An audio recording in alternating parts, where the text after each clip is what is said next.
ഇതിപ്പോ രണ്ടാമത്തെ തവണയാണ് എനിക്ക് രക്ഷകനായിട്ട് വരുന്നത്. അതിന്റെ ക്രെഡിറ്റ് ഒന്നും എനിക്ക് തരണ്ട. അതിന്റെ ആളെ ദേ ഈ നിൽക്കുന്ന ആളാ. വിശ്വാസമാവുന്നില്ലേ?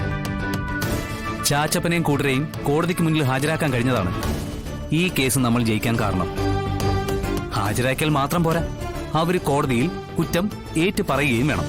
അതിന് രണ്ടിനും അവർ തയ്യാറായത് ശാലിനിയുടെ മുഷ്ടിയുടെ ചൂടാ. മുഷ്ടിയുടെ ചൂടോ? എനിക്ക് മനസ്സിലായില്ല. അതെ, വലിയ ഗുണ്ടയാണെന്ന് പറഞ്ഞ് ശാലിനിയുടെ മുന്നിലേക്കൊന്നും ചെന്നേക്കല്ലേ. എടുത്തൊടുത്ത് ഭിത്തിയിൽ തേച്ച് കളയും. എടോ, എന്തുണ്ടേ? ഇയാൾ ഈ കേസ് വാദിക്കുന്ന പോലെ സംസാരിക്കുള്ളൂ, സസ്പെൻസ് പൊട്ടിക്കില്ല. ഇയാള് കാര്യം പറ, എന്തുണ്ടേ? ചെറിയൊരടിയൊക്കെ ഞാൻ നടത്തി. അടിയോ? എവിടെ എവിടെ? ഭാര്യയുടെ ആങ്ങളെ അളിയൻ എന്ന് തന്നെ വിളിക്കേണ്ടത്. പക്ഷേ വിളിച്ച് ശീലിച്ചതുപോലെ തന്നെ വിളിക്കാം.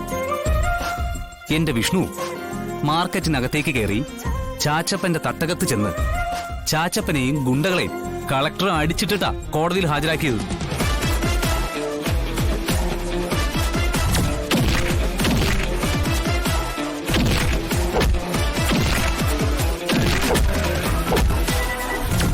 എടോ, ശരിക്കുണ്ടായി അങ്ങനെയൊക്കെ?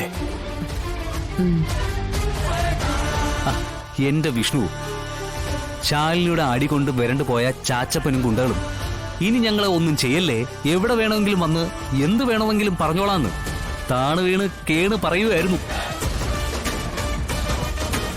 ഈ മുല്ലപ്പൂമ്പൊടി ഏറ്റുകിടക്കും കല്ലിനുമുണ്ടാം ഒരു സൗരഭ്യമെന്ന് കവി പാടിയിരിക്കുന്നത് വെറുതെയൊന്നുമല്ല. വിഷ്ണു കാണിച്ചിട്ടുള്ള പവറൊക്കെ ഈ ശാലിനിയിലേക്ക് ആവാഹിച്ച് കയറിയിട്ടുണ്ട്. അല്ലെങ്കിൽ ഇങ്ങനൊരു ഉണർവ് ഒരിക്കലും ഉണ്ടാവില്ലല്ലോ. ഇതെന്താ? മുഖത്തുണ്ടല്ലോ.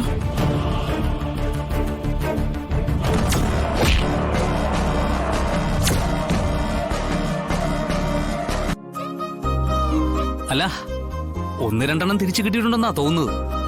അതൊക്കെ സ്വാഭാവികം. ഭർത്താവിന് വേണ്ടി അതെല്ലാം സഹിക്കുന്ന ഉത്തമയായ ഒരു ഭാര്യയാണ് ശാലിനി. അത് ശാലിനി തെളിയിച്ചും കഴിഞ്ഞു. ജാൻസി റാണിക്ക് കിട്ടിയ നല്ല കടുപ്പത്തിൽ തന്നെയാണല്ലോ.